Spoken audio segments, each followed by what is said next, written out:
What's good? Good morning, good afternoon, or good evening, whatever time y'all watching this, man. This is the THHC podcast. I'm here with SP. What's going on, SP? How you doing? Feeling Yeah, psychedelic today. I know you got the colors in the background. What's up with the colors?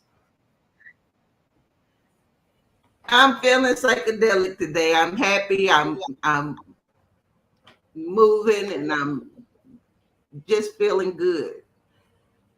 So this is episode 130, man. We talking De La Soul, Buhloone Mindstate, man. You know, they recently just got their 6 albums back, the original masters, and they earlier this year, and everyone's can actually feel guilt free when they listen to the albums. I know a lot of people still listen to the albums somehow, right? But you can listen to them Already. now on DSPs, and you can buy the albums, the physicals, and you can support them, on all types of platforms and websites and band camps and everything. So get them that money that they deserve, man. So yeah, we want to do our just dues and talk about this project or these projects that they were getting held by Tommy Boy for quite some time. Um, you have any insight on that? You want to talk about that real quick before we talk about the new albums, or did you really have a did you listen to any of the new music? I mean, the old music while they were kind of like didn't have their masters back, or did you have vinyls or anything like that? Well, once I found out, when I was when you don't know, you don't know. But when they asked us not to stream their music because they weren't getting any royalties, then I didn't.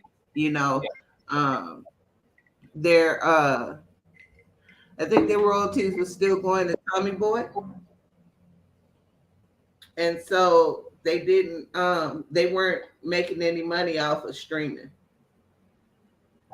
So I think Exactly. last year was when they finally got to a point where they were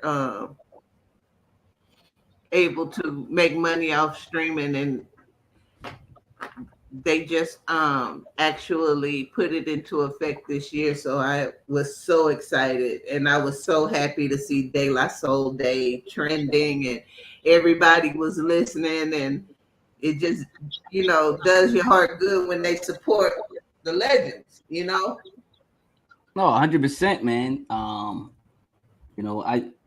thought I did the same thing. I kind of like I had certain albums on tape or maybe record, and I Hmm. might have listened to them like that through them, but I didn't when I first Yeah. heard that don't listen to their music when they said it, when they actually said it, don't listen to our music.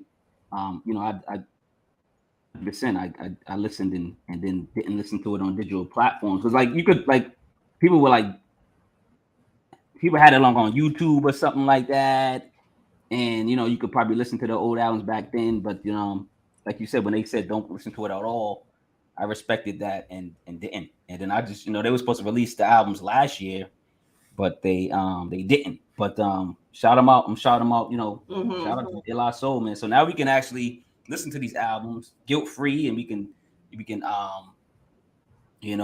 talk about them. We can review them. And the first album, it's my turn. It's my pick because like me and SP are going back and forth picking albums that we believe are classic in hip hop. And I picked De La Soul, um, Buhloone Mindstate. This third album, third LP, and it's the last LP that producer Prince Paul did with them. So we'll talk about that a little later. But let's talk about some music real quick. I'm gonna put the new music releases down below. Let's talk about some comments real quick. There's people in the comments. Jeff came through early. Shout out to Jeff. Is he back? Sam's here. What's up? Classic album. He's already saying classic album. Jeff is back. Salute, salute, peace. Boston on deck. They say this is a underrated album. That's what Sam says. Well, I guess it's to who you ask, right? Um, SP, peace to you and yours. That's from Jeff from Dartmouth, Mass. Frank's in the house. What up, Frank? It's good, man. Yo, speaking of, I'm gonna leave Frank up there, but Frank did this album cover right here to my book. That's Frank right there. If y'all want to know who Frank is, he's an artist. He helped me design my first book cover. That's an album cover. I'm thinking about albums. He helped me design my first book cover. Frank, what up, Frank? Y'all click on to Frank, man. Get in contact with him, man. Start playing, man. Get some artwork done. Shout out to Frank. Sam says my favorite De La Soul album is Artificial Intelligence Mosaic Thump. That's a good album too. SP, you frozen or you just good at being a statue? Yeah, something's going on with her. She's having more technical difficulties. You know what I'm saying? But let's talk about while she's getting her stuff together. Let's talk about what came out. If you guys there's some albums or some projects that were released today, let me know below. Let me know in the comments. Talk to me, man. Let me know what's going on. Oh, she's here. What's up, Bolton Vogue? What's good? Good evening, Queen. How you doing, man? Y'all go follow Bolton Vogue on her YouTube channel. Intriguing, beautiful woman that like she really tells you how it is, man. She's telling you her life lessons. Like it's like I would say it's a 3D diary. The story she tells, she's a great storyteller. So y'all go follow Bolton Vogue. She actually did the Biggie Smalls. Me and her broke down the Biggie Smalls Life After Death album. So shout out to Bolton Vogue. She is part of the crew, man. We'll be doing more work in the future, man. So y'all go follow her channel, man. Stop playing. All right. Blessings, sir. All day. Frank says Buhloone is my personal favorite. Just didn't do the numbers, I guess, for others to appreciate it. R.I.P. Dub. All day R.I.P. Dub, man. True Goy, man. R.I.P. the True Goy, man. I think SP is back. SP, you back? You muted. You're muted.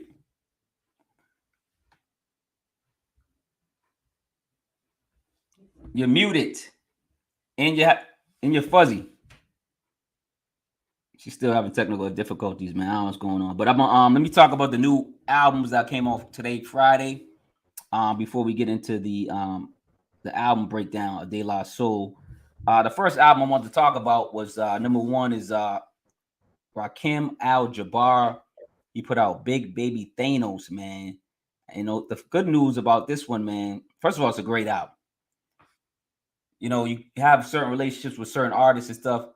Me and SP got to listen to this album early. So shout out to Rakim Al-Jabbar. He's been on the THHC podcast and he's been on the Formula podcast. Go check out both interviews.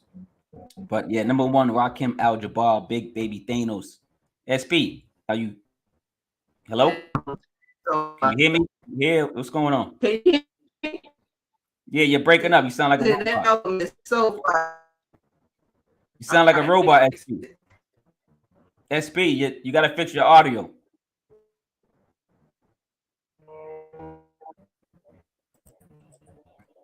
Again, more technical difficulties. Let's talk about well, yeah, so like I was saying earlier, Rakim Al-Jabbar, he put out Big better? Yeah. All right. Yeah, you good? What's going on, man? You gotta get the kinks out, man. What? Get the kinks out, man. I thought I had everything connected. So you heard this album. You know I love that album. Yeah, we heard this album early. We got to hear it early as fans. What you think about that album? You said you loved the album already, huh? Yeah. Yes. Okay. He did that. And you know, it's always good when somebody put out an album and you didn't realize you missed them until you hear their album. Like, oh, I missed him so much. Well, you're not gonna be missing them too much because I booked them for this show next week to talk about this particular album actually. So we'll be talking about this album with the artist Rakim Al-Jabbar from Texas. So Y'all tune in next Yeah, week, she man. ready.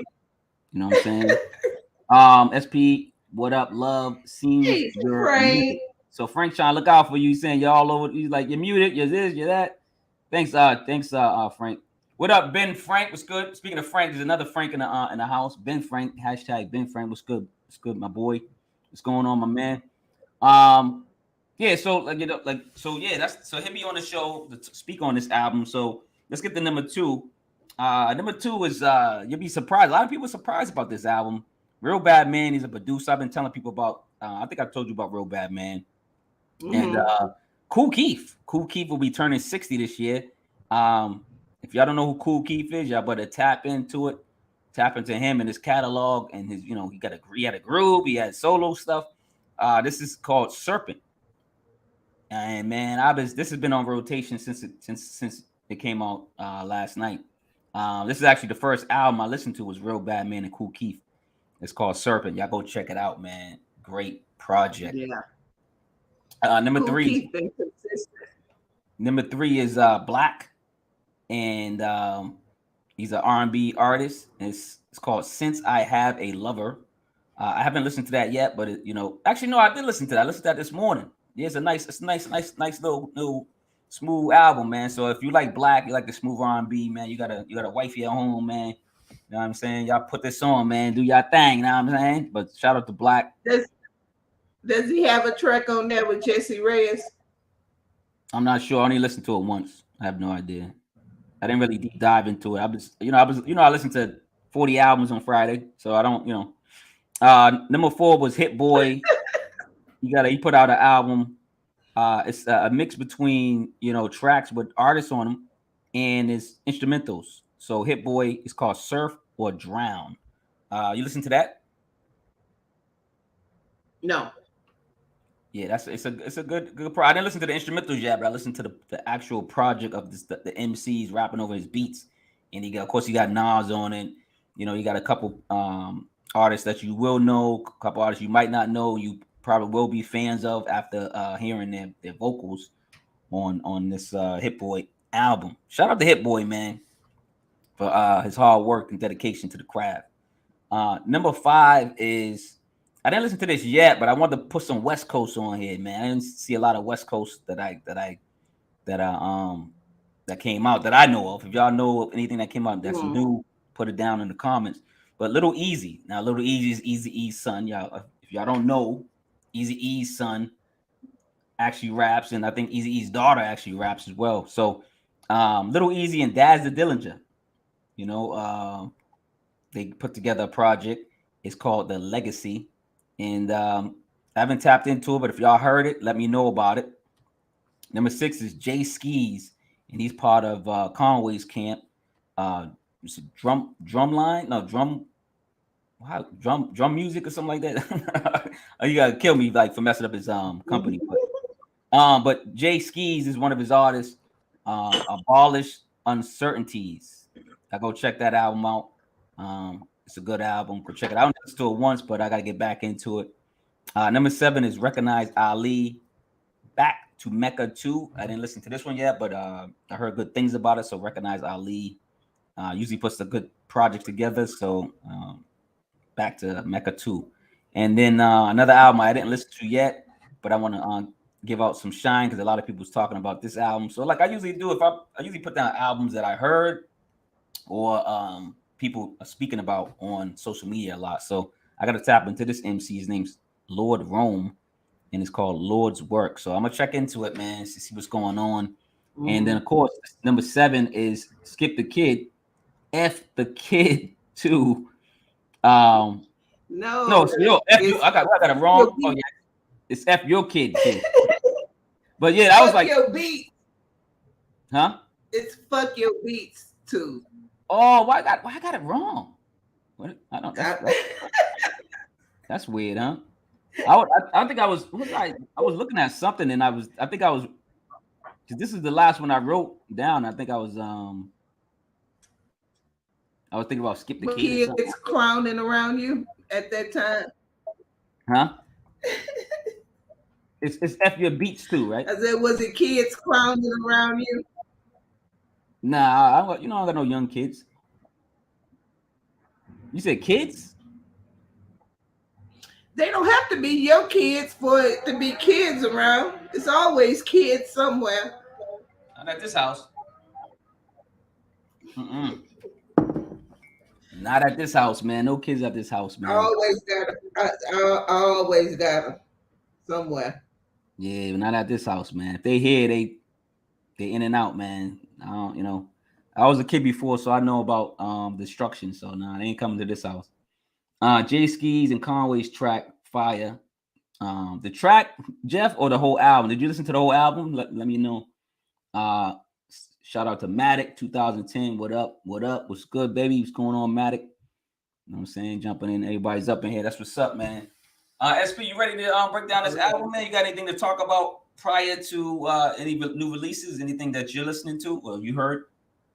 I'm listening to everything. Everything I've been waiting for is out. I've been waiting for Skip the Kid to drop. You know how I feel about his production style.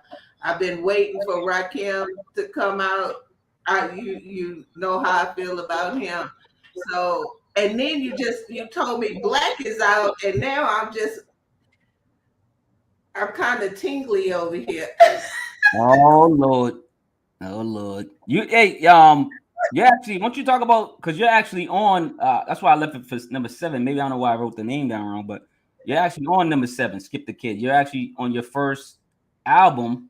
You do a interlude. How was that? How was that working with Skip? It was fun. I called you because I was like, I'm country as hell. So I have no idea what to do with myself right now. It was you gave me great advice. It was good, because I listened to it. I finally listened to the album, or most of the album today. Like I said, I've been listening to a lot of albums. The funny thing, I've been listening to albums since last week, so I'm still catching up. There's so much great hip hop that's out that I'm catching up, man. I can't even listen to a lot of the new stuff. So I'm listening to a lot of the new stuff that came out last week, or a lot of new stuff that came out 3 weeks ago. You know what I'm saying? So, or even 2 months ago. You know what I'm saying? There's still stuff. Yeah, I've been catching up on singles. I normally don't listen to a lot of singles, but it's been a few that dropped that I wanted to hear, so I wrote them down, and now I'm catching up on singles. Yeah. Ben Frank, hashtag Ben Frank says, my bro Bronze Nazareth got some new S out with Kirk, Solid, Severe, and SP. That's what's up. I'm gonna have to check out that because I like Bronze Nazareth, and I'm gonna have to check it out, man. Thanks for putting it down there. Like I said, anybody got any new music, put it in the chat, put it in the comments below. I got 2 ears. I can't listen to everything. You know what I'm saying? Yeah. You know what I'm saying? He says, yeah, Bronze Nazareth. Ben has a good ears for music. So I'll be getting back to this review and writing it down and listening to it, man. But I've been listening to so much good music, man. Like I said, I'm still catching up to January new releases. You know what I'm saying? So there's a lot of great hip hop that came out, and I got to shout out hip hop. You know what I'm saying? Hip hop's been doing a fantastic job. Underground, overground, anywhere you can look. You know how I listen to music. I will sit on the album for a month before I'm ready to move on to something new. If you get me, I'm in there. I don't even know if I wrote it down. I thought I wrote it down, but did I write it down? I forgot to write it down, but he kind of reminded me because I know he triggered something when he said Larry June, Big Sean, and Alchemist, they got a single out and it's fire, and it is dope. They got a video too. The video is dope. I forgot to put Coda the Friend. Coda the Friend and Static Selector put out an album, and today, and it's called. I love Coda the Friend. See a Sunset. So go check out Coda the Friend, and this is his like second album this year. He usually puts out like 1, maybe 2 in a year. But Coda the Friend put, with Static Selector, he got a great bond with Static Selector, and he put out an album called To See a Sunset. That's another album that's been on rotation for me today. So there's certain albums that have been on rotation for me. Of course, Rakim Al-Jabbar, Big Baby Thanos has been on rotation for me. It's such a good album. Yeah, Real Bad Man. The Cool Keep's been on. The Serpent's been on rotation for me. 6 Black, I know it's gonna be on rotation for me. I listened to it once. Hit Boy, I gotta get back to. I never listened to JPEG Mafia. No, I did listen to it. And Danny Brown. I listened to like 3 songs and I kind of turned it off, to be honest. J Ski, I gotta get back to. And yes, kind of. Danny Brown's kind of an acquired taste. I be trying, but yeah, I don't know. He's acquired, and I try to listen to him. It's hard. It's hard. It's tough, and he has a lot of fans. So I'm like, you know what? Let me give him another chance. And then I'm like, nah. You know what I'm saying? Like, I just can't. It's just maybe not my cup of tea. It's not my style. I don't know. You know what I'm saying? Yeah. So I'm gonna let everybody else. And Westside Boogie dropped a dope EP, Live at the Nova. It's just 3 tracks, but it's 3 super good tracks. Who did? Westside Boogie. Oh, Westside Boogie. He put out an EP, right? Yeah, it's really good. I didn't hear it yet. So you said it's 3 tracks on that? Yeah, it's really good. You know, Westside Boogie is a mood. Yeah, it is. But all right, let's get into it, man. Little, you know, I spent a little more time than I thought on the new releases, but I don't mind shouting out these MCs and rappers that are working hard. These producers are working hard. They should get their shine. But let's talk about it. THHC podcast episode 130. The first album that we will be discussing from De La Soul is Buhloone Mindstate Review with SP, man. Let's get into it, man. You there, SP? Oh, okay. That's you jetted on me. That's you having more technical. Okay. All right, let's get into it, man. Let's start it up. De La Soul, Buhloone Mindstate, came out September 21st, 1993, 48 minutes, 14 seconds. And like I said earlier, this is the third and final album with producer Prince Paul. So shout out to Prince Paul, man. So he did, 2 incredible projects prior, with De La Soul, and he kind of gave them their start. If you think about all 3, he was kind of like part of the group. If you think about it, he was like the 4th member. You know what I'm saying? And then I think when they started learning how to produce and learning how to make music, and when they wanted to, span off and listen, work with other producers or just produce their own stuff, they went heavy on doing that, and those albums are just as successful and just as good. And some people even say better, but let's get back into it, man. Let's get into it. Number 1 is the intro, and let's talk about it, man. So the intro is, I can hear it now. It's like stick the bush. I'm just hearing. I can hear it in my head. But I say the Buhloone Mindstate refers to the concept that the music might blow up, but it won't go pop. So that's basically the whole concept of the project, is that they wanted to blow up. They wanted to be great music. They want people to listen to it, as many people as possible. But they, I don't, there was back then. No one was into pop music. No one really wanted the music to be pop and hip hop, because the way they treated it afterwards, and the way, you know what I mean? Because I think that pop music was in rotation of like 15 minutes of fame. It was like 15 minutes. All right, next. 15 minutes, next. Underground music like this stuck with us, and it still sticks with us to this day. That's why we're talking about it, since, this is 1993. Let's talk about it in 2023. You know what I'm saying? So, amazing. Yeah. So what did you think from the intro of that record? Yeah, I love the intro, and for me it had kind of more than one meaning. So okay. I know that was one meaning it held for me, but it was kind of like your mind state. When you listen to this album, your mind state's gonna elevate. Mm-hmm. That makes sense. So it was just a double meaning for me. I understood what they were saying about pop music, because you know the MC Hammer of it all.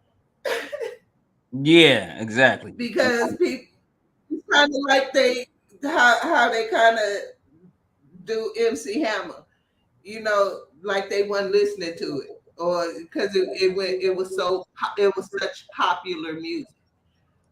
Oh, 100%, man. It was like that's what I said. It's like whitewash or water. What they call it? Yeah. Whitewash music, whatever. Well, it was just like in and out. Like they were looking for the next hit. After you got a hit, it's on the radio, looking for that next hit, and you're in and out the door. So I mean, I think a lot of hip hop artists knew they didn't want their music to be treated in that sense, right? Um, Hashtag Ben Frank says, R.I.P. Dilla forever, of course. R.I.P. Dave, plug 2. That's what's up, man. R.I.P. to everybody that's been out there, man.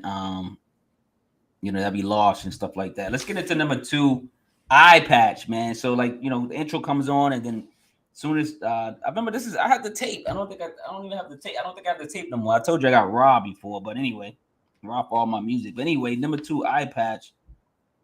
The track is slicker than Rick's Eye Patch. De La Soul's flow was different on each album, but you can tell they enjoyed each project. They had fun on these records, and they had fun on this record, man. And they got an unorthodox flow that you really have to break down because they were actual poets. This is like poetry on music, like really. Like so. Number 3, Eye Patch. What do you think about that? Yeah, this was one of those songs that kind of led me with the double mindset, because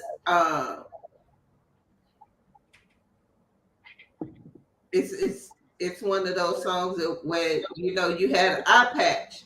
It's going to it mess up your mind.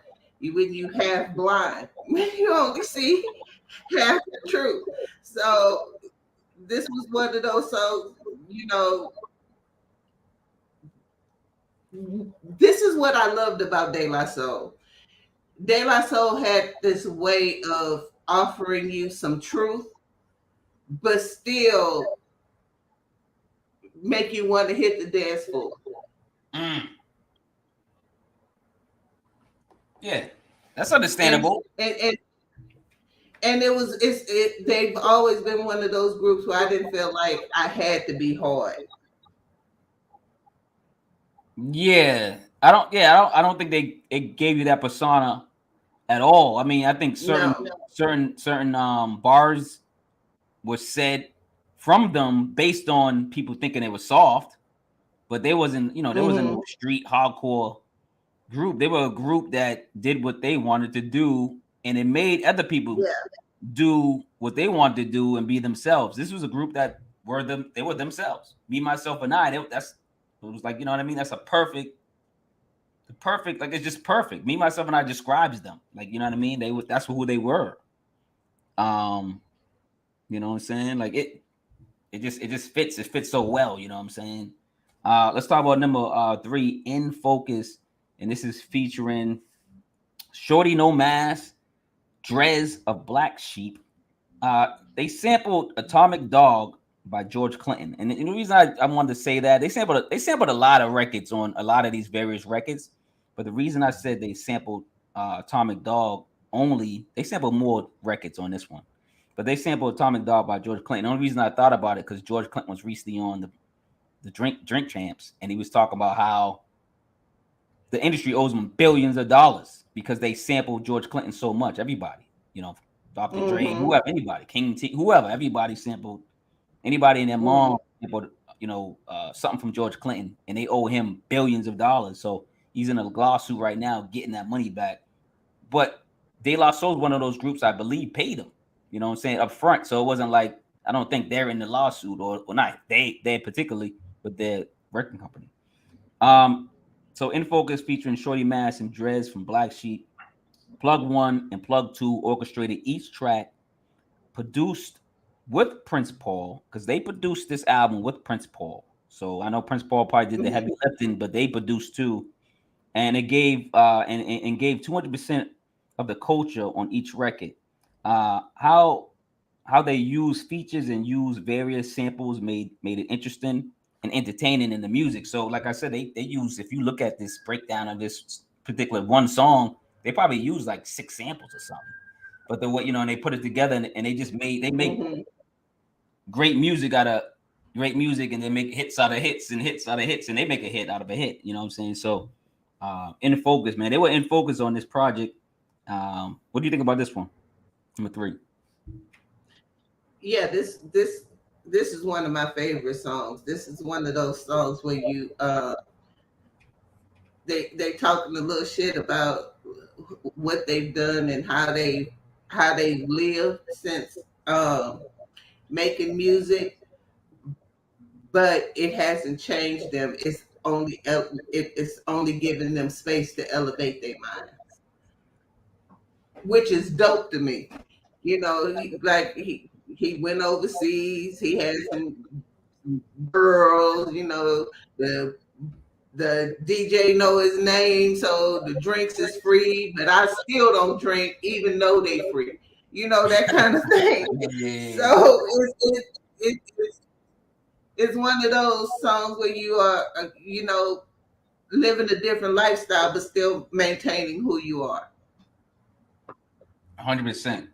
100%. Like, and like you said, all these songs, want to get, make you get up and kind of do the 2-step, man. And want you to, give you a little boogie in your step. You know what I'm saying? Let's go to number 4, Patti, Dooke, featuring Guru Gangstar, R.I.P. to Guru, Maceo Parker, Fred Wesley, and Pee Wee Ellis, and they sampled Straight Out the Jungle from the Jungle Brothers.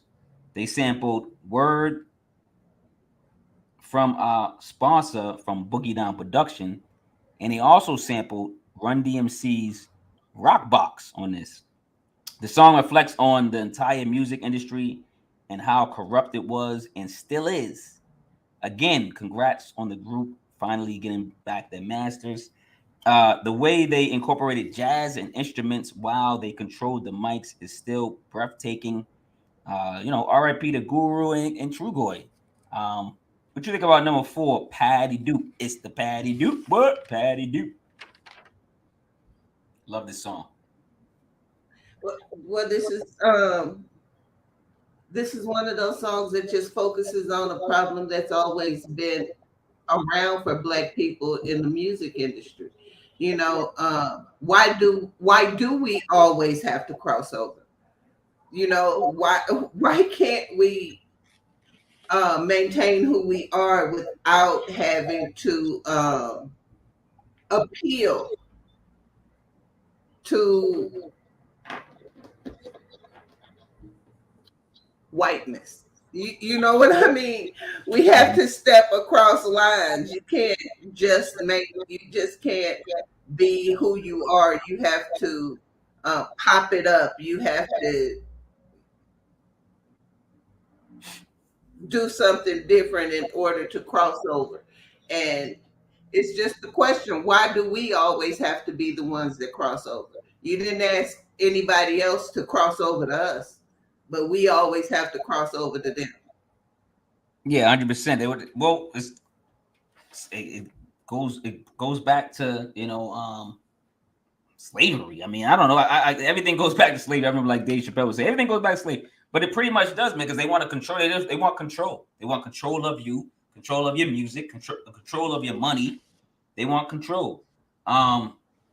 Before we go on to number 5, again, I just want to talk about this album sampled so much music prior to 1993, showing homage, respect, and admiration to just various forms of music. And they didn't just sample from hip hop. They sample from jazz, R&B, whatever you want, the blues. They sample from so many great musicians and artists on this project, and throughout all their projects, they showed a lot of homage. If you really looked at everybody they sampled, you'd be like, wow, they sampled a lot of people on here to make more quality music.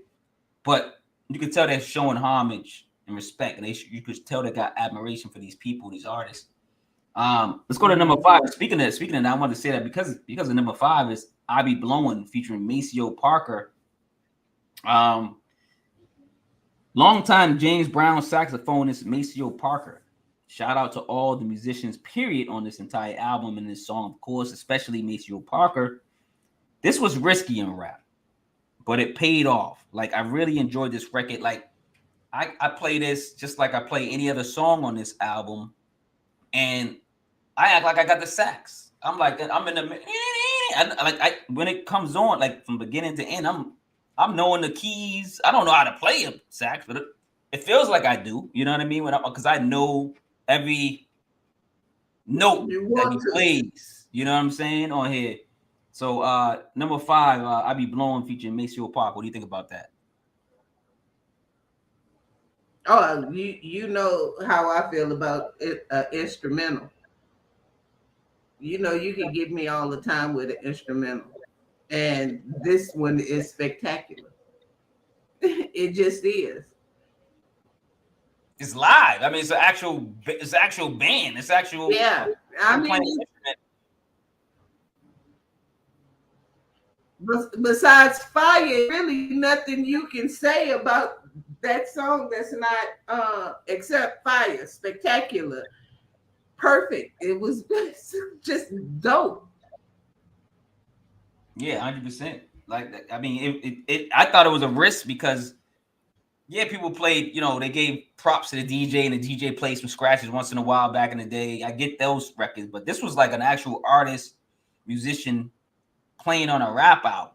Like, and I love what De La Soul did and still does. They're creative, they take risk, and they do what they want, and it usually pans out well for them. Just like on number 6. Now, number 6, you're gonna be like, you would think number 5 that's a risk, but like number 6 was more of a risk. Long Island Wildin featuring SDP and I believe it's Takagi Khan. Now, this is a Japanese rap trio. Hopefully I'm saying this right. Skacha Dara Par, who don't speak a word of English until they all chant "Yes, yes, y'all, we don't stop" at the end. And they sampled "Duck Sick" too by Compton's Most Wanted. I thought that was interesting because if y'all really know what you can get the Duck Sick. I love Compton's Most Wanted, especially the first album. I believe that's a classic album. But this is another risky song, but is loved throughout the culture. I thought this was a skit. I mean, it's a skit, but it's like when I first heard it, I was like, "What is?" I thought it was they was joking around. I thought it was all they joking around. And, because they have great sense of humors on their album. So I'm like, "What's this?" They're joking around. But this was actual Japanese rappers spitting. You know what I'm saying? I never got to see the breakdown of what they was spitting, but I'm pretty sure it's out there somewhere. What you thought about number 6 back in the day and now? Like,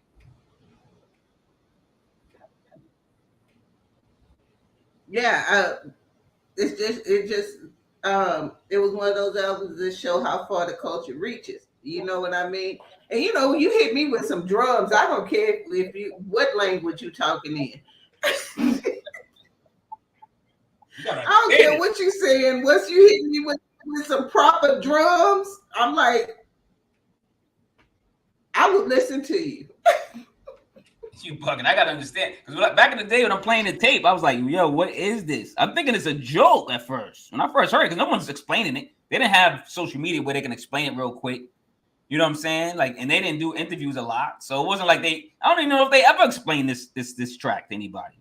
You know what I'm saying? If they did, I mean, maybe they did, and that's why people talk about it now. I knew they were rapping. I mean, yeah, like you kind of hear the rapping. Well, I knew they was rapping. But don't you hear like it sounds funny because it's not just because it's Japanese. It sounds like cartoonish a little bit in the beginning and kind of near the end when they're like doing the high pitch.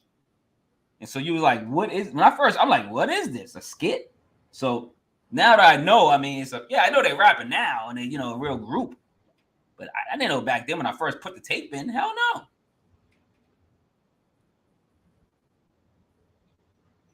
Well, I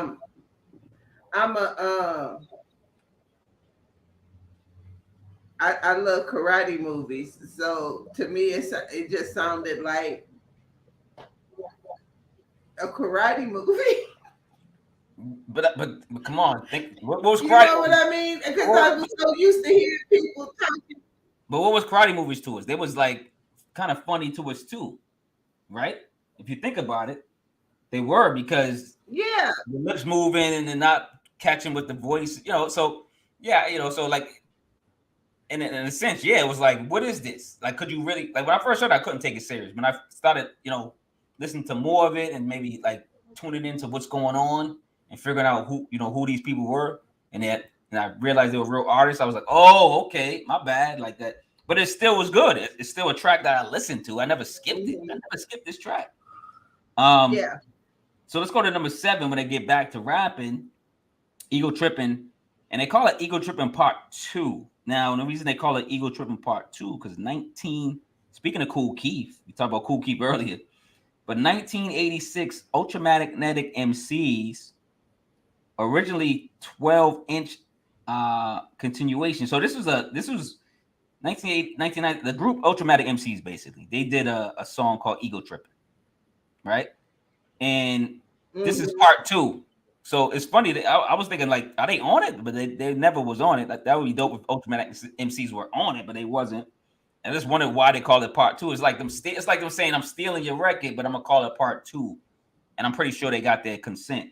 But with the 2 previous songs, De La Soul had no egos, because if you think about the 2 previous songs, they got no egos because they're letting bands play, they're letting Japanese rappers rap on their albums like that. Nobody knows about these. Nobody knew who Maceo Parker was, but and rap that much. What I'm saying? Nobody really knew who these Japanese rappers were. So Ego Trippin, to get back to it. So this song is funky, groovy, and a phenomenon. Something like a phenomenon, like they use that. Before LL Cool J. Notice they utilize. I want y'all to know how they utilize Shortie. And Shortie No Mask. She's a rapper throughout the entire project. Because they didn't just use, they kind of like Parsanus kind of explains it, how he utilizes and how he got Shortie No Mask to kind of like rap on the album, but actually do a lot of skits kind of throughout and kind of like little snippets, or maybe rap some of their verses. It all goes well with the album and the project. This song got me tripping, man. So I like it. Ego Trippin. What you think about number 7, Ego Trippin? Yeah, I think they was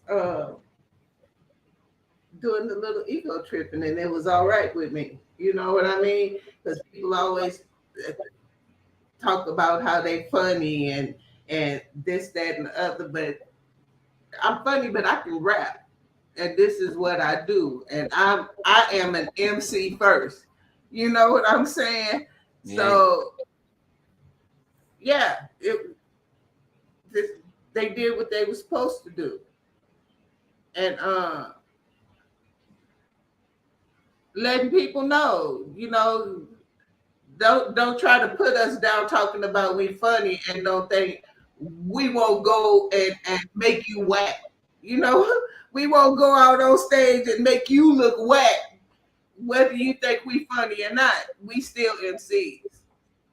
Yeah, 100%. I think they did a great job, man. They know how to put together albums too. You know what I'm saying? The structure of them. They've been putting together these albums in form. It's like they know what song to go first. They know what song to lead into. They know when to put a skit in.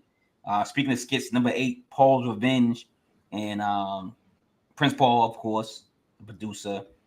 Prince Paul dissing the Source magazine. This is hilarious because back then, no one really dissed the Source magazine, anybody, because the Source is so huge and so big for your career. You wanted to be in the Source. You wanted to be talked about in the Source. So for Prince Paul to be like, nah, the Source didn't, credit me for, I don't know if he said DJ Quick or somebody. I forget who it was, but Slick Rick. It was something else. I think Prince Paul worked with Slick Rick or something. And they didn't credit him in the magazine or something. So he was, he was pissed. But it's hilarious, just a skit that, breaks up the album. What you think about Prince Paul's Revenge? Yeah, everybody had a problem with the Source at one point or another, especially by this time. You know what I mean? By this time, it was really like getting to a point where it was more so of a popularity contest than anybody really caring about. It was whether the album was great or not. Yeah, and then like maybe by then, yeah, by this time, 1993, the Vibe was out. I think this was 1993. The time the Vibe put out the stupid ass Biggie Tupac thing, was at 94. Whatever it was, because I know it was in the 90s, early 90s. The Vibe put out that picture. Yeah. That feud that put more fire, more gas to the fire, right? So F, F the Vibe too. A lot of those publications, man, back then. I get it, you know what I'm saying? You got to sell the magazine, but they did a lot of things, and that's probably why. I mean, they're still in business in a sense, but they're more in business on digital, and they're not as popular as they was before. So there's no one's rushing to the Source or the Vibe magazine nowadays. Let's go to number 9. 3 days later, the fellas are speaking on some not so clean situations. They get, one of them gets robbed, and one of them has lady trouble, which can be typical depending on where you dwell. So yeah, it's a fun record of them telling stories about what happened, what's going on. I'm not sure if any of them stories happened. Maybe they just having fun with the stories. But number 9, 3 days later, who you going with this one? Yeah. This was this was a fun song for me. You know what I mean? It was just, the way things used to go. 3 days later, go see the doctor. Yeah. You get burned or something's going on, dog. Like, you know what I'm saying? Like, yeah. You 3 days later, you was at the doctor's office because you couldn't pee.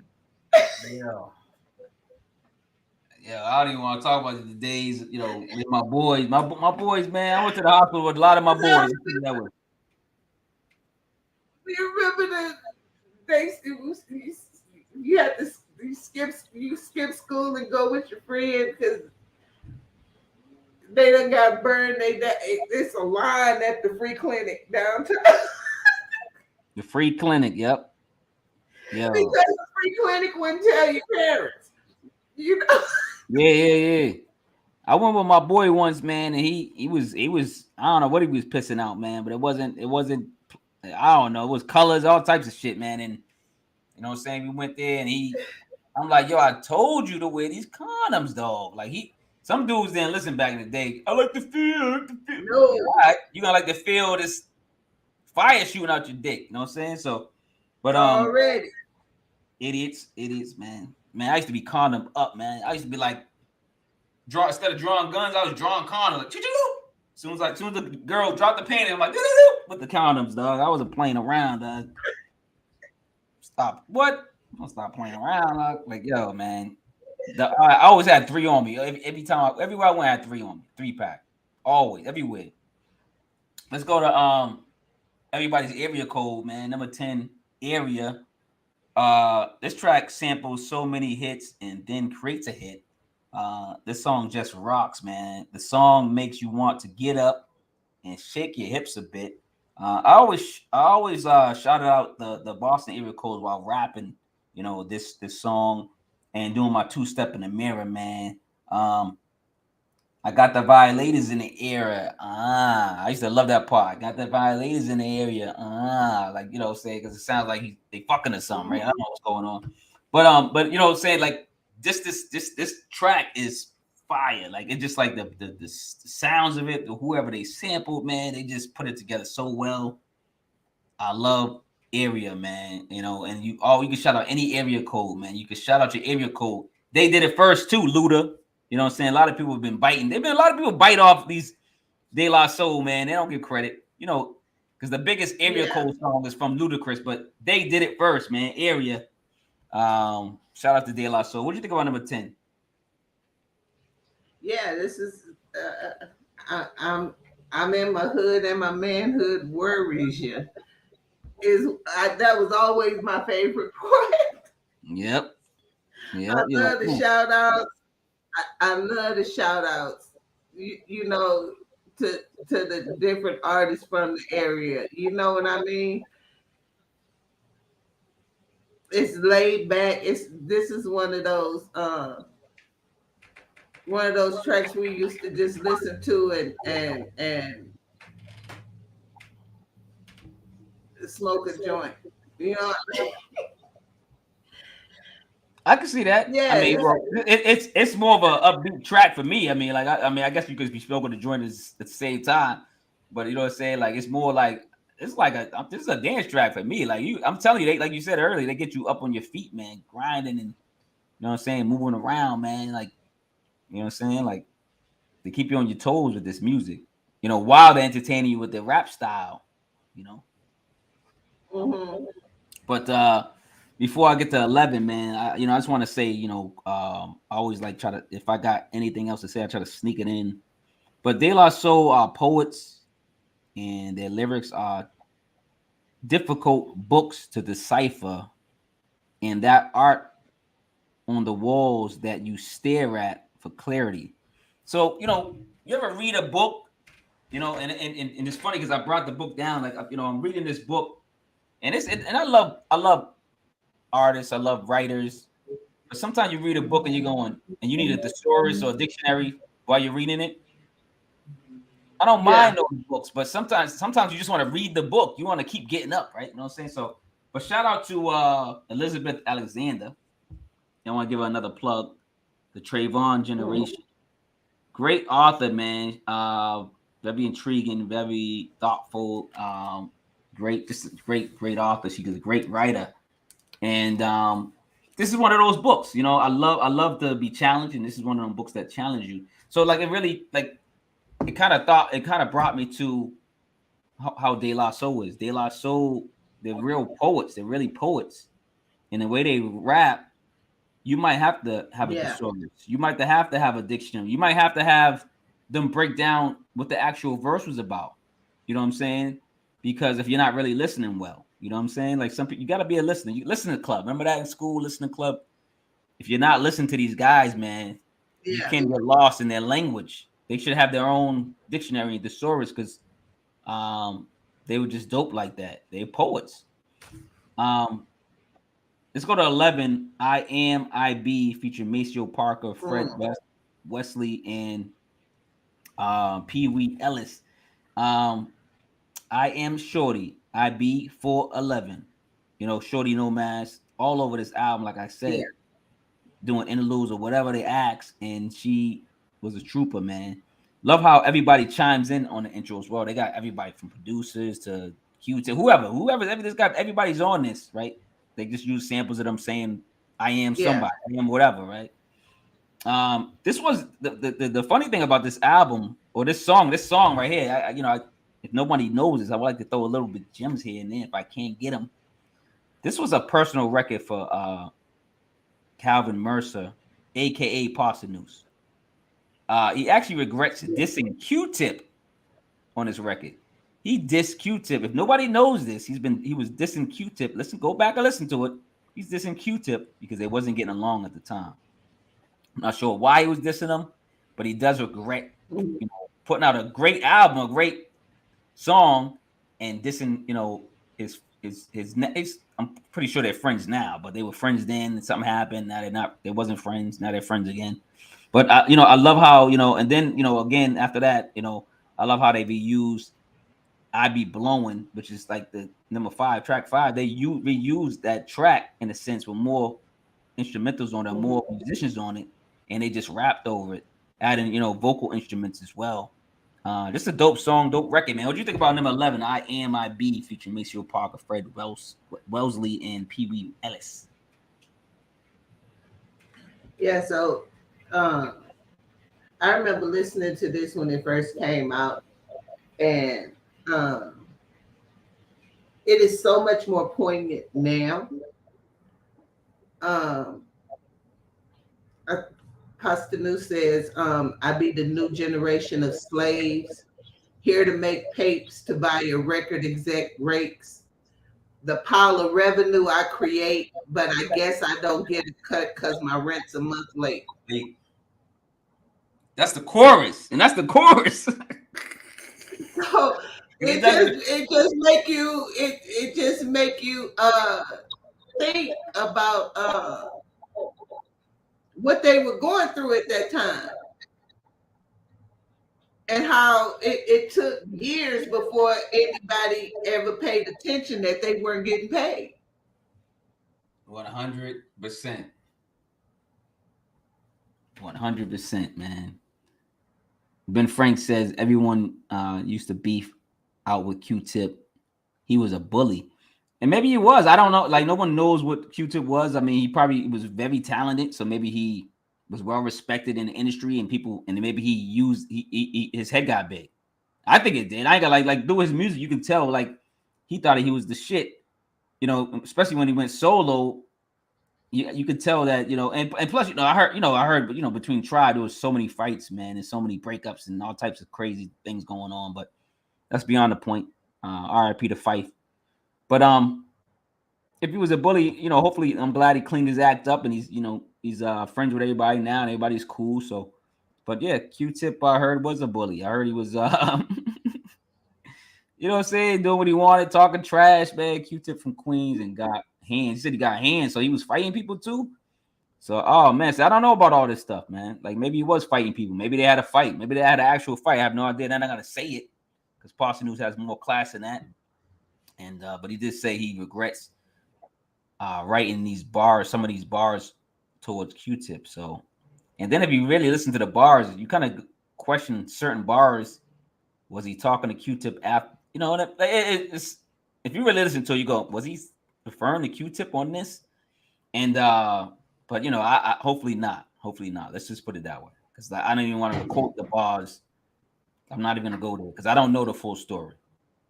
Let's go to 12. In the Woods. Love this song featuring Shorty No Mask. She actually throws some bars on this one. The group and Shorty No Mask actually make the term "In the Woods" sound fun as they murder the jazz, hip hop infused track. Yeah. Parson says, "Fuck being hard. Parson is complicated." Man, Parson is just that dude, man. Like, dope rap. It always just a quotable bar to speak on. And speaking of In the Woods, man, that's an ironwood tree bar. When I say that, like when I say fuck being hard, Parson is complicated. That's an iron tree bar. And the iron tree is, the hardest tree on the planet. Shout out to, Shorty No Mask. She had a dope verse, man. Dope verse on here. And no wonder Parson News brought her in to chime in here and there and then gave her a bar. What do you think about number 12, In the Woods, featuring Shorty No Mask? Yeah. I remember when me and my sisters would be listening to this song. And when he said, "Hit me with the ja, we don't look at each other. Go, indeed, dog." Yeah. That's what I'm saying. Just those little. If you think about, that's why I had to mention it earlier before she rapped, because throughout the album, she should be featured on every track because she's saying things like this. She's saying little things, snippets here and there, rapping. Actually, his bars, so they're bars, but this is her bars. She actually wrote this verse, so I just want y'all to know. She actually wrote this verse. She is a rapper, so go check out. I remember being in the car and listening to this song, and it never failed. Me and my sisters would all turn and look at each other at the same time. We knew when it was coming, and we all just look at each other. Indeed, darling. But see, that's what makes a freaking classic project that you can listen to over and over, because you're already waiting for the parts. You're waiting for little snippets. You're waiting for little pieces just to like have fun. You're having fun with these records, man. And that's what De La Soul did. They made you have fun with these records. And even at our big age, if that song came on, we would automatically do it. You know what I mean? Even at our big age now, if we were listening to that song together, we'd still do that bar, just like we've always done. 100%. It's just like I was saying when I listened to number 5, I Be Blown, featuring Maceo Parker, man. You know, no lyrics, but I'm just like, I know every or whatever, you know what I'm saying? If it comes on, I can probably do it karaoke style. I can you know how the people, it was, I don't know, back in the day, I think in the 80s, you would play air guitar or air or whatever, right? That was famous back in the day. Like I could play air saxophone with number 5, you know what I'm saying? And just like every little, intricate each album, each song, you have fun with it. You know what I'm saying? You could tell they had fun with these albums while making classic material. He says Tommy Boy out cold though. Yeah, Tommy Boy was cold. They was cold eyed. Let's talk about that. One of the smash hits, 13 Breakadawn, featuring Smokey Robinson. And it's funny because like, did Smokey Robinson go in the studio with them? Probably not. They probably sampled them, right? But he's saying Breakadawn. That's Smokey Robinson. Like, if y'all don't know, one of their leading singles off the album that still gives you a head nod and a toe tap. They create great production vibes and choruses and rewindable lyrics, man. So, like Breakadawn, man, just I know it was a standout single because it was one of their singles from this album, but this whole album is standout. What do you think about Breakadawn number 13? So the part about Breakadawn that always sticks out to me is because we grew up really poor, and when he says, "I am the man of the family because my pants fit," and I think that's when you kind of know that you're grown, is when you get to buy a pair of pants that's your own, that fits you, and it's not handed down through everybody. Generation to generation to generation, right? You got pants with 8 holes and 12 patches on it, like I'm not wearing my sister's Liz Claiborne jeans or Gloria Vanderbilt jeans to high school, to junior high, because she's going to high school and they done passed them, down to me throughout the years with the hole in the knee. And 100%. The youngest always have it the hardest. Oh yeah, especially if you had a big family, man. You had a lot of sisters and brothers, siblings and stuff. Yeah, you got it the hardest. By then your parents don't forgot about you. You know what I mean? Like, I'm sick of kids already. That's why you brought him up earlier. I'm like, what kids? Ain't no kids over here. But let's go to my kid is grown now, so I don't even consider a kid. But let's go to number 14. Dave has a problem. Probably problem with kids, but Dave has a problem. ... Seriously. Remind you of how silly Dave. I hope I'm saying his last name right. Is it Jossor? I forget I can't say his last name, hopefully, but it's AKA True Goy, the Dove. He was silly. They were silly. They did silly skits. Rest easy and fly high, Dove. So it's just a silly skit, just to break up the project, even though it's second to last record. What do you think about number 14? Dave has a problem. Seriously.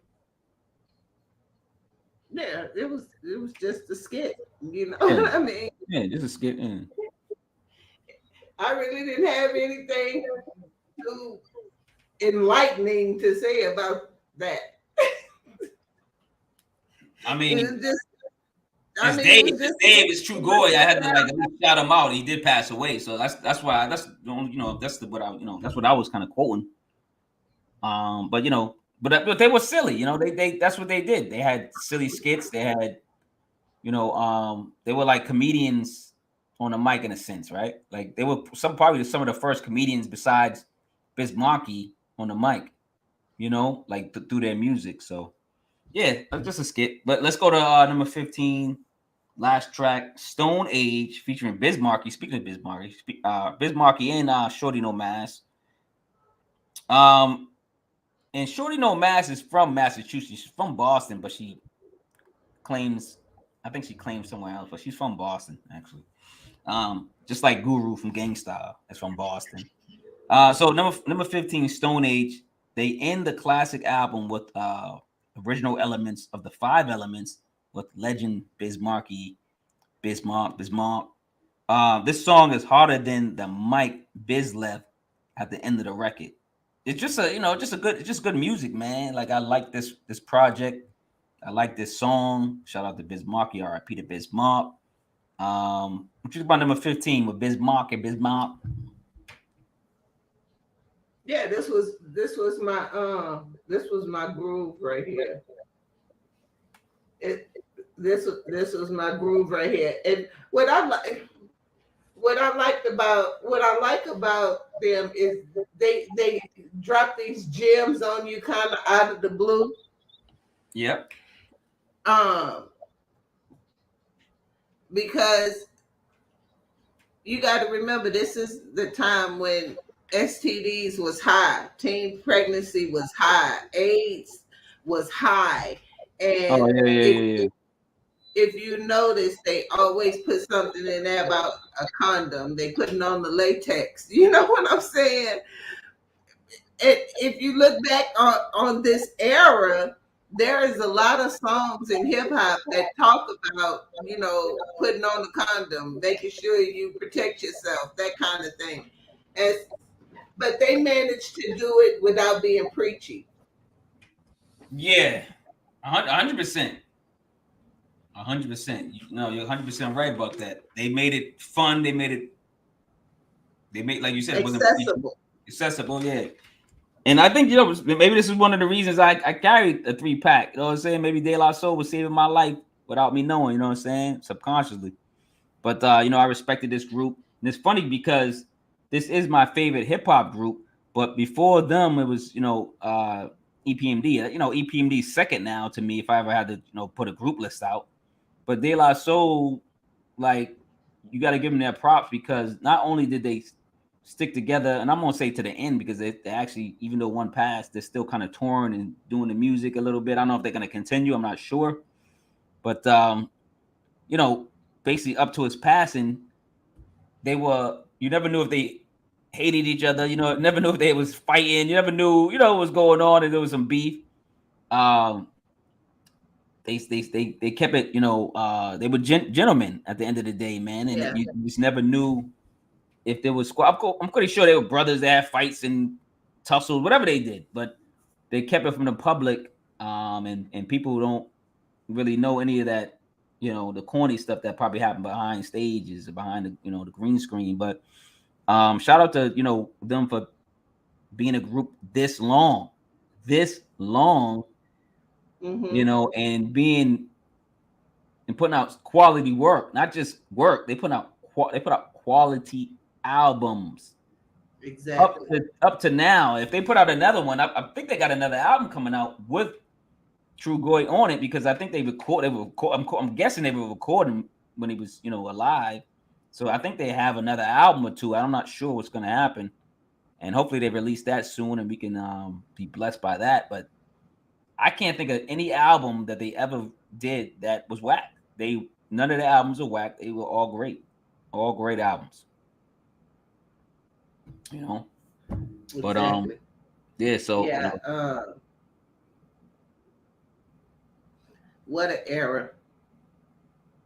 Yeah, man, what an era! This was. I think these were some of the most trying times, just as Black people. The late 80s, early 90s were some of the most trying times to be alive as a Black person. And without groups like De La Soul, we would Tribe Called Quest. You know, without these voices, I don't know where we would have been. And so Jungle Brothers, X Clan, you know, you can go on with groups or just rappers in general. Yeah, when you look at, so when we hear people not take into consideration that they didn't have computers, they were making this stuff with trash cans and rubber band and a Dixie cup, and they were making music this dope. And so shout out to them. Thank them. I thank them so much, because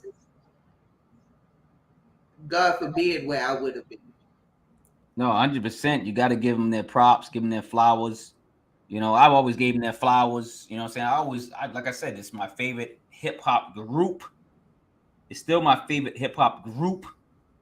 You know what I'm saying? Maybe we can do a group. What's your favorite hip hop group breakdown one day? Maybe a top 10 or a top 5 or something. But you know, I'm already cheating. But number one is De La Soul, so y'all know it's De La Soul. It's automatic. Like, what are you gonna do? Like, I'm gonna tell you, that's my favorite group, man, and it's not gonna change. I don't care what group comes out and puts out 20 classic albums. I'm still gonna love De La Soul because they were the original foundation of, you know, being a solid group with class. You know what I'm saying?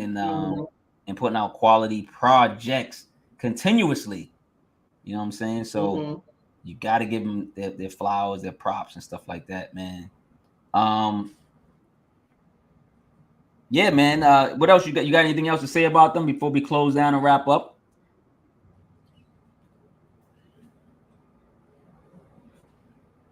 I think anything that you can't say has been said.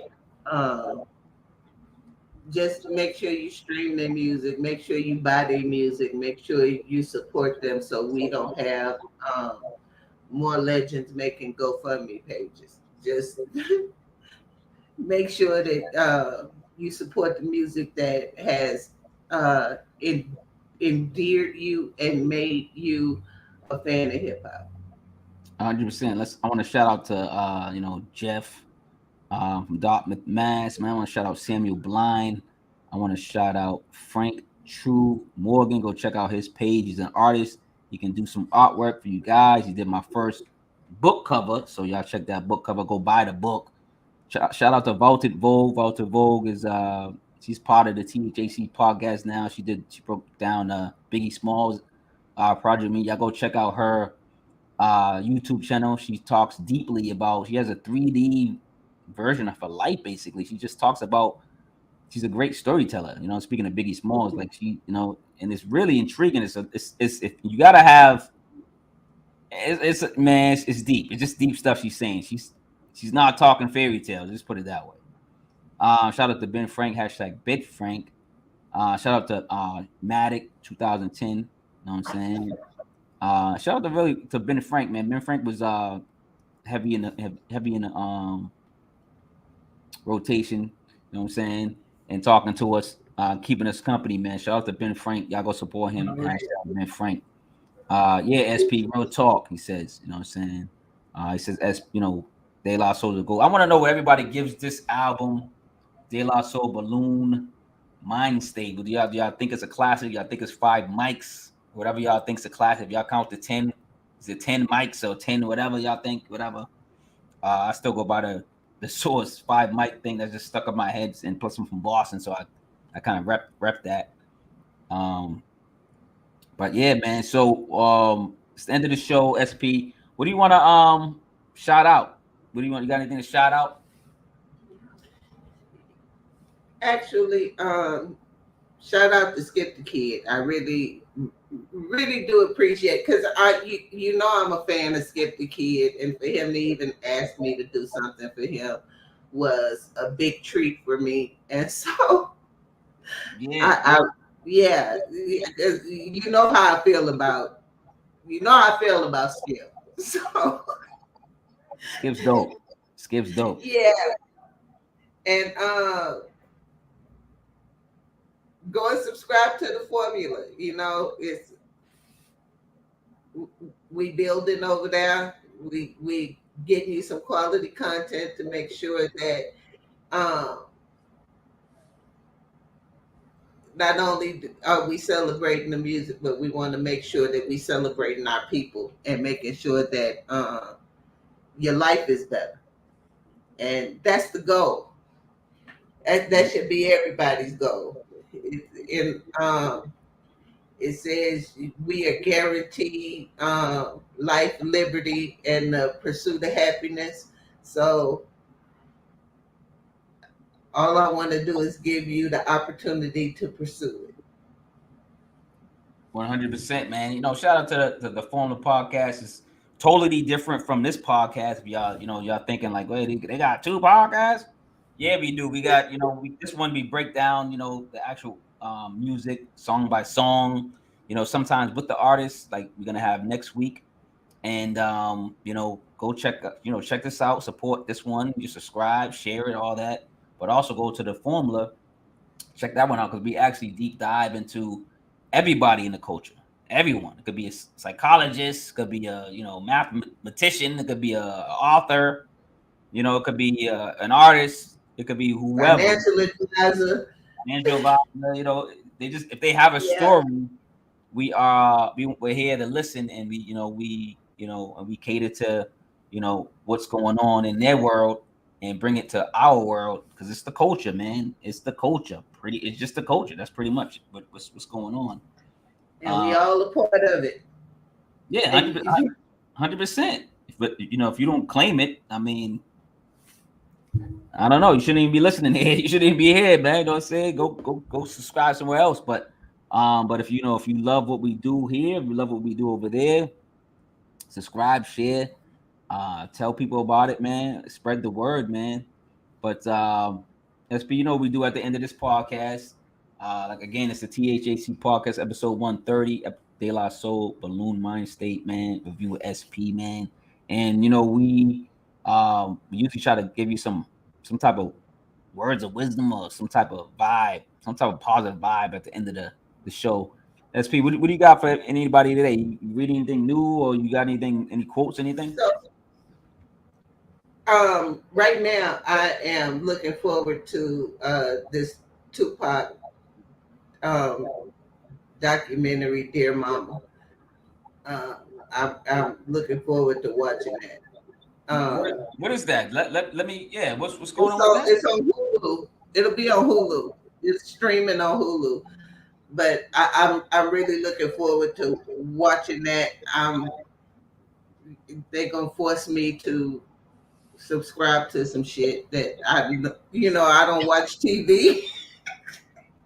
I don't watch TV. That's just not my thing. I read a lot. So what keeps your interest? Because I just want to know, because people have been talking about Tupac since he's passed and jumping on a bandwagon. What makes you say I'm gonna subscribe, or at least buy a monthly subscription and cancel later? Like what makes you want to go to Hulu and watch this? Is it the director or what? What's going on? It's his life and really his relationship with his mom, and his mom is talking about his life. So it just caught my attention because I know for people always look at Tupac and be like, Tupac is the greatest rapper. And when I look at Tupac as Tupac was more than that. Mm-hmm. For me, Tupac was more than a rapper. To me, Tupac didn't just move the culture, but he also changed it in a very dynamic way to where they're still teaching his music in college classes. Yeah, because the funny thing, that's great that you pinpointed that, because they are teaching. First of all, I don't know if a lot of people know that hip hop is being taught in universities. You know what I'm saying? So, and it is. So shout out to hip hop culture, man. And it's just dope that it's being studied And yeah, they're studying Tupac. He's one of the ones they do study. And I think he was a poet. I think he was a rapper. I think he was a entrepreneur. I think he was a revolutionary. I think he was an activist. I think he think he was a lot. I think he had a lot of roles. Was he a thug? I don't know. He had on his chest. I don't think he was a thug. I think he had thuggish qualities. Because if you really think about his life and if you really know about Tupac, I don't think he was raised as a thug. He wasn't raised as a criminal. I'm pretty sure he did a couple of those things. You know what I'm saying? But I think more complicated than you think. I think what made Tupac so special is he was all of that. You know what I mean? Yeah. Even though he made mistakes, even when he did stuff that we were like, why? You know what I mean? It just showed a different part of his humanity, because we all have those parts. You know what I mean? I have the part of me that wants to go in and save a life. That is why I became a nurse. I also had a part of me that will cut you from asshole to appetite. So everybody has those different sides to them. And what I loved about Tupac is he didn't hide any side. He was who he was, and he wasn't afraid to be who he was, whether you liked who he was at that moment in his life or not. 100%. And I think that no, you're right on that. I think he was just a complicated man. And like you said, he wasn't just one aspect. You can't put him in a category. You can't put him in a box. You can't box Tupac. You just can't. You know what I'm saying? You can't call him a conscious rapper. You can't call him a gangster rapper. He was just a rapper who was more than a rapper. Well, I mean, even Ben says it. Ben Frank says his mom was a legend. Like his you gotta think about his mom was a Black Panther. She did so much things. She was, you know what I'm saying? She in jail a couple of times for being a revolutionary. She's fleeing the country. Like, she's doing all types of stuff. She's, you know what I'm saying? She was a poet in her own right. You know what I'm saying? I'm pretty sure she, so like he came from, strong background, strong bloodline. You know what I'm saying? So shout out to Pac. So that's when's that coming on? It should be streaming on Hulu. Oh, right now. I just haven't made myself. I can't make myself download the app, but I want to see it, so I'm going to do it. I think it's streaming on I think it's on FX too. Okay. I can't remember the channel it's on regular TV. Because once they said Hulu, I was like, I can download it to my phone and then delete it. So there's that. If you're looking for a quick read, just go and get Between the World and Me by Ta-Nehisi Coates. What's that one about? I have just started this. Okay. You got it in front of you? Put it up so I can see it. Like, people can see the I don't have it in front of me. Oh. I just started it. It's in my car. Because when I'm in between patients, I will just read a few chapters. And it's just the idea that how race has been used to build this country. So it's just and it talks about how the fact that this country is built on race, it is Black people are so heavily burdened by that, but most of that burden falls on Black women. Mm-hmm. because most of the medical advances that happen in just the history of medicine has been on the back of Black women. And so it's just an interesting point of view. I love Ta-Nehisi Coates. So I just want to shout out his book because it's a quick read. It's not but you know, I'm one of those people who use sticky post-it notes, and I have post-it notes everywhere. But it's just one of those, it's just interesting to see different points of view. So if you get a chance, go check it out. Yeah, and last thing I was gonna bring back up, the book for Elizabeth Alexander, the Trayvon generation. Check it out, man, because I'm an avid reader. I love to read. If y'all got any books y'all want me to recommend, put them in the comments. Even Maya Angelou says Alexander seems much like Walt Whitman. She sings the American song. So like this, it's just a great read, a great author, and I like to recommend books. Like we don't do it all the time, but I don't mind. Whenever I do read a book, it don't matter what I'm breaking down. I bring the book out and I want to highlight the author if it's a great book. Just a great author. So shout out to, like I said again, Elizabeth Alexander. Check her out. She got some great. This is my first book reading from her, but this won't be the last. You know what I mean? Yeah. And check her out, man. And bring a dictionary into the stores, baby. But you should challenge. No, you should challenge yourself. Challenge yourself. Exactly. A lot of people, live in the '90s. They got the '90s hip hop. They haven't read a book in 20 years. Like, yo, read a book, man. A physical book too. Feel the pages again. And don't forget to buy Marquis' book. Oh yeah, hell yeah! You better buy my first book, man. My first book is still on sale, man. I got a couple more to sign personally, but I won't be signing that many. I signed at least. I probably signed over 100. I got a couple more to sign, and after those are gone, y'all can still buy the book and purchase the book, but I won't be signing no more because I got the second book coming out, and I'll be signing those. You know what I'm saying? So that's going through the editor now, and so that's how you do it, man.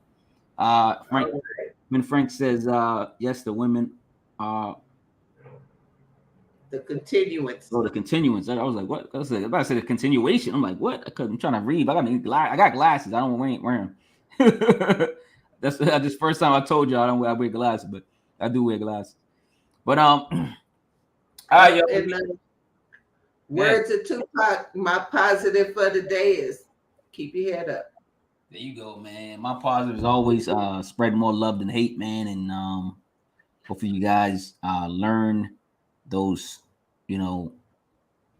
just learn to do that, man. Because I'm telling you, man, it's funny because I was thinking today, I was like, it's easier to be bad than good. It really is, and you gotta have strength, patience, and a lot more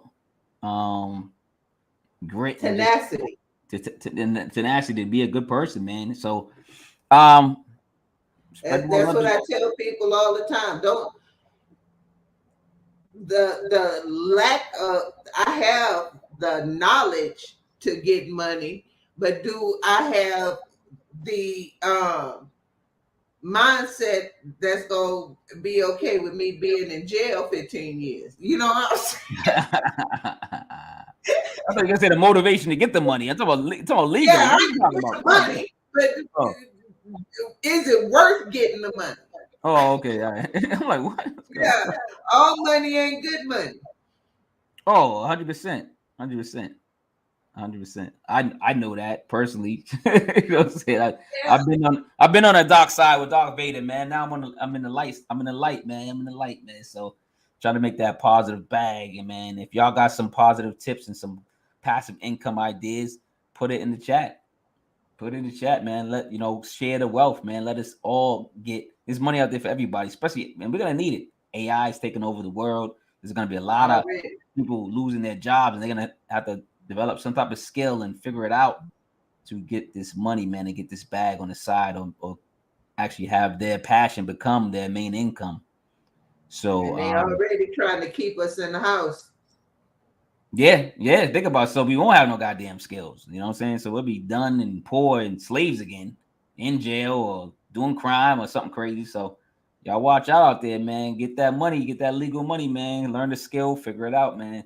All right, SP, we getting out of here, man. Like I said, the THHC podcast, man. Thank everybody that came through, support their channels, especially thanks to Ben Frank, hashtag Ben Frank, for keeping us company.